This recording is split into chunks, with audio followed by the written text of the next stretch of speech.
एक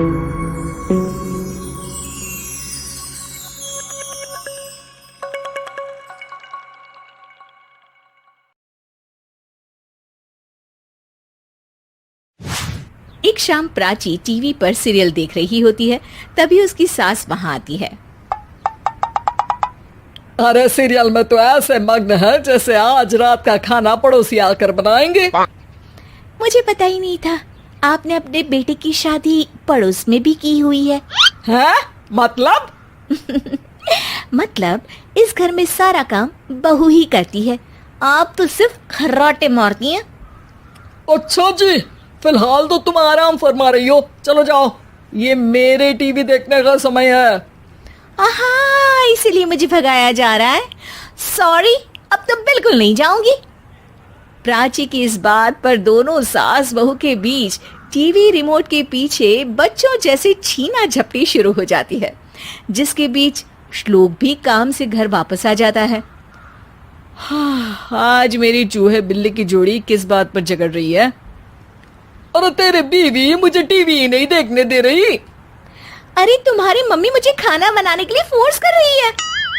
अरे वाह, ऐसे बेतुके रीजन पर तो बच्चे भी झगड़ा नहीं करते। अरे मुझे कुछ मत बोल, सब इसने ही शुरू किया है।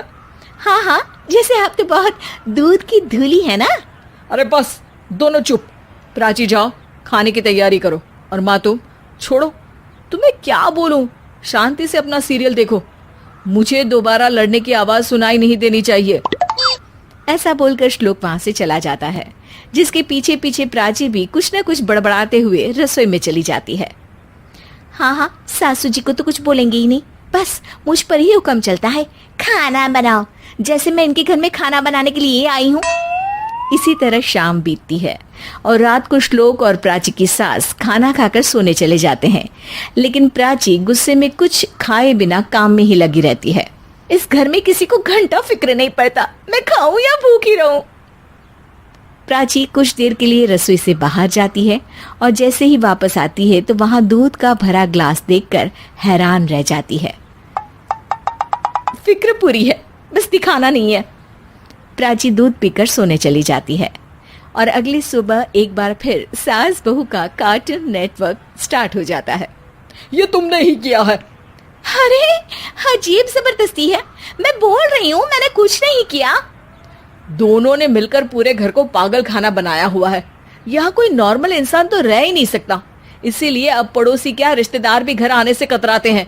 और सुन बेटे, तू भी चंगा, तेरी माँ भी चंगी, तेरी बीवी भी चंगी, रिश्तेदार। हाँ जी, आपको नहीं पता क्या, गंगाधर ही शक्तिमान है, रिश्तेदार ही। हाँ हाँ, बस समझ गया। कभी जानवरों जैसे लड़ेंगी तो कभी जुगलबंदी करेंगी। भाई मैं आप दोनों के बीच में नहीं फंसना चाहता। सास बहू की इस मनमौजी जोड़ी से परेशान होकर श्लोक अपना सिर खुजलाता वहां से चला जाता है। चलो अब मैं भी कीर्तन में जा रही हूँ। इस पर जैसे ही सास कमरे में अपना पर्स लेने जाती है तो वहां नाश्ते की प्लेट रखी देख मुस्कुराने लगती है और नाश्ता करके घर से बाहर निकलते हुए कुछ पैसे टेबल पर रख जाती है, जिसके कुछ देर बाद सिलेंडर वाला घर आता है। ओ मोरी मैया, मैं सिलेंडर के बारे में तो बिल्कुल भूल ही गई थी। घर खर्च के सारे पैसे भी मम्मी के पास है और श्लोक से बोला तो उल्टा 4 बात सुनाएंगे। प्राची ये सोच ही रही होती है कि अचानक उसका चेहरा चमक उठता है और वो घर में आकर इधर उधर देखने लगती है। तभी उसकी नजर टेबल पर रखे पैसों पर पड़ती है, जिन्हें वो सिलेंडर वाले को दे देती है। ये सब श्लोक देख लेता है। अच्छा बेटे, इतना बड़ा घोटाला, सबके सामने मैं तेरी दुश्मन और पीठ पीछे तेरी मेरी यारी।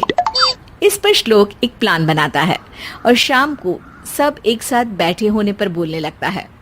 माँ, तुम दोनों की बहुत लड़ाई होती है, इसलिए मैं सोच रहा हूँ कि प्राची को उसके घर छोड़ाऊं, इससे वो भी खुश रहेगी और तुम भी। अचानक श्लोक की ये बात सुनकर सास बहू शौक से उसकी तरफ देखती है। अरे ऐसे कैसे घर छोड़ाओगे, मुझे कहीं नहीं जाना। अरे तुमने बोला नहीं पर मैंने सुन लिया, तुम्हें मम्मी के साथ रहना अच्छा नहीं लगता, मुझे पता है। अरे वाह, अरे जब बहू खुद कुछ काम बोले तो वो तुझे सुनता नहीं और अब जो इसने बोला ही नहीं वो तू समझ गया। जब उसे नहीं जाना तो फिर जबरदस्ती क्यों कर रहा है? अच्छा, फिर आपको मौसी के घर छोड़ाता हूँ। बस अब आप दोनों एक घर में एक छत के नीचे नहीं रह सकती। मैं इस टॉम एंड जेरी की जोड़ी को और नहीं झेल सकता।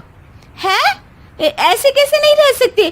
तुम्हें इतनी दिक्कत है तो तुम्हारा बोरिया बिस्तर पैक कर देती हूँ, लेकिन मम्मी जी कहीं नहीं जाएंगी। बिल्कुल यही सुनना था मुझे। अगर दोनों में इतना ही प्यार है फिर हर वक्त ये लड़ाई का नाटक क्यों करती हो? देखा मैंने कैसे माँ किचन में दूध रखती है और तुम उनके लिए कमरे में नाश्ता रखती हो, और कैसे वो पहले ही तुम्हारी दिक्कत समझकर घर में पैसे रखकर बाहर जाती है। अरे भाई, इतना ड्रामा तो डेली सोप में भी नहीं होता जितना तुम दोनों ने इस घर में फैलाया हुआ है। तू हमें टॉम एंड जेरी बोलता है ना, तो याद कर वो दोनों भी एक दूसरे को बाहर वालों की बुरी नजर से बचाने के लिए हमेशा सबके सामने लड़ते थे, लेकिन अकेले में दिक्कत के समय मदद भी तो करते थे। बस हमारा रिश्ता भी कुछ ऐसा ही है। और वैसे भी अगर सास बहू में तू मैं नहीं होती तो दुनिया वालों को कहानियां कैसे मिलेंगी?